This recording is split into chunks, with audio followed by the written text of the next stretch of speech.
अस्सलाम वालेकुम। उम्मीद करता हूँ आप सब भाई खैरियत से होंगे।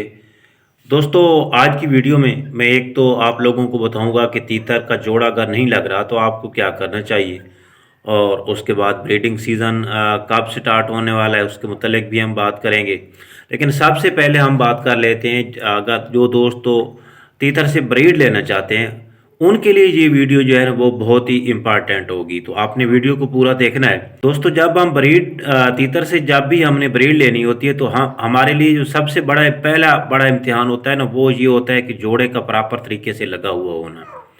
अब दो सूरतें हैं यहाँ पे। एक तो वो तीतर जो कि आपने नया पेयर लगाना है, मसलन आपकी मादा एक्सपायर हो गई या नर एक्सपायर हो गया तो आपने दूसरा लगाना है, उसको किस तरह लगाना है। और एक वो पेयर जो पुराना लगा हुआ है तो वो गड़बड़ कर रहा है तो उसको किस तरह लगाना है। अक्सर मेरे दोस्तों का यही मसला होता है कि यार हमारे तीतर अंडे नहीं दे रहे और उसके बाद क्रॉस नहीं कर रहा नर।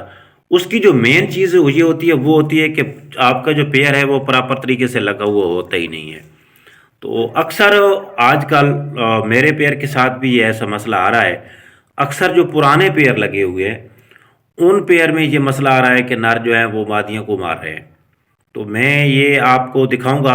अब मेरे साथ भी कुछ ऐसे पेयर हैं जो कि मादियों को अभी, हालांकि उन्होंने ब्रीड की हुई है लेकिन फिर भी अभी उन्होंने मादियों को मारना शुरू कर दिया है। तो मैंने उसका उनका क्या हल निकाला है, तो कुछ वीडियोस मैं आपको दिखाता हूँ, आप देख के उस हिसाब से उनको ट्रैक जो है वो आप इस्तेमाल कर सकते हैं।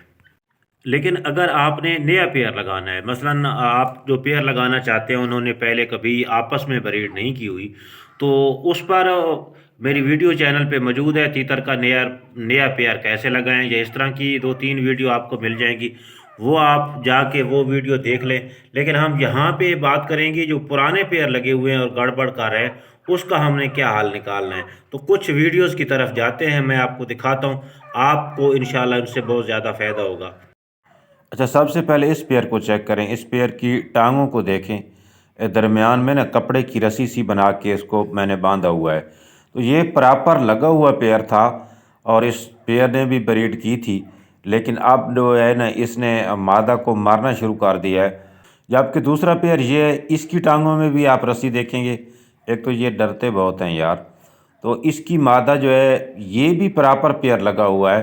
अच्छी हाइट वेट में पेयर है। लेकिन ये भी जो है ना इसने भी अब मादा को मारना शुरू कर दिया है, हालांकि इसने ब्रीड भी की हुई है। अगर आपका नर बहुत कम मारता है मादा को, यानी कभी कभी मारता है और बिल्कुल दिन में थोड़ा कभी ऐसा चांस है कि वो उसका ख़तरा है कि मादा को मारता है, तो दरमियान में आप इस तरह एक पिंजरा भी रख सकते हैं। अगर नर मादा को मारेगा तो मादा जो है ना वो दूसरी तरफ चली जाएगी। ये जो पेड़ है ना ये भी मादी को मारना शुरू कर देता है। अभी तो मतलब ये कोशिश नहीं कर रहा, लेकिन हालांकि ये प्रॉपर लगा हुआ है और इसने पिछले सीज़न में ब्रीड भी की हुई है, दो तीन ब्रीडें की हुई हैं। लेकिन जब भी इसको खुडे में मैं छोड़ता हूँ तो ये मारना शुरू कर देता है, इसलिए इसको मैंने बिट पिंजरे में रखा हुआ है। ये नर जो नज़र आ रहा है ना आपको, ये भी इस मादा के साथ प्रॉपर लगा हुआ था, ब्रीड भी की है इसने। इस सीज़न में मुकम्मल तीन चार ब्रीडें की हैं। लेकिन अब जो है ये मादा को मारना शुरू कर देता है, और ख़ास तौर पे जब दूसरे तीतर बोलते हैं तो कभी ये ऐसे लगता है कि बिल्कुल ये सेट टाइप नहीं मारेगा। लेकिन इसकी जो मेन वजह है, इसके साथ जो बच्चे हैं ये जब तक साथ रहेंगे तो ये इस तरह की हरकत करता रहेगा। जब ये बच्चे बाकी तक इसके साथ, पहले तो आप देखते हैं वीडियो में कि काफ़ी बच्चे होते थे तो बाकी सेल हो गए, अब दो ही बच गए। तो अब वो ये जो नर है ये ज़्यादातर ये बच्चों को तो कुछ भी नहीं कहता क्योंकि ये बच्चों के साथ लगा रहा है। लेकिन मादा के जो है मादा पे ये हमलावर हो जाता है, और इसको इसकी टांगे में इसलिए नहीं बांध सकता क्योंकि ये जो खुड्डा है, ये केज है ब्रीडिंग की, ये ज़रा छोटा है। तो इसलिए ना ये रेंज कर लेता है मादा तक। तो ये बच्चे यूं ही इधर उधर हो जाएंगे या फिर सेल हो जाएंगे, या इनको मैं अलहदा कर लूँगा तो उम्मीद काफ़ी है कि ये नर भी नहीं मारेगा। तो अभी चूँकि साथ छोड़ने की ज़रूरत ही नहीं है, ब्रीडिंग सीज़न है नहीं, ब्रीड हमने लेनी नहीं है, तो ये बंद रहे तो और अच्छा है। बाकी यूँ ये सीज़न ब्रीडिंग सीज़न आएगा, ये तीतर क्रॉस करना शुरू कर देंगे तो ये खुद ब खुद इनकी ये सूरत हाल नहीं रहेगी। जो लगे हुए जोड़े हैं ना वो सेट हो जाएंगे, तो आपने परेशान नहीं होना। तो अब हम बात कर लेते हैं ब्रीडिंग सीज़न कब शुरू होगा। आज 13 नवंबर है। जिसका मतलब है कि 77 डेज़ यानी 77 दिन अभी बाकी हैं। इसके बाद जो है जो ब्रीडिंग सीज़न है आहिस्ता आहिस्ता शुरू हो जाएगा और 92 डेज़ के बाद यानी 92 दिन के बाद इनका सीज़न जो है वो प्रॉपर तरीके से शुरू हो जाएगा और जितने भी पुराने जोड़े हैं वो आहिस्ता आहिस्ता अंडे देना शुरू कर देंगे।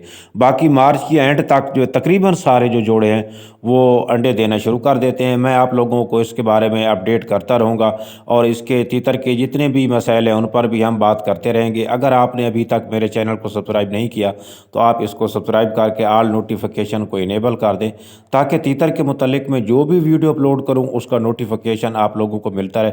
मिलेंगे अगली वीडियो में, उस वक्त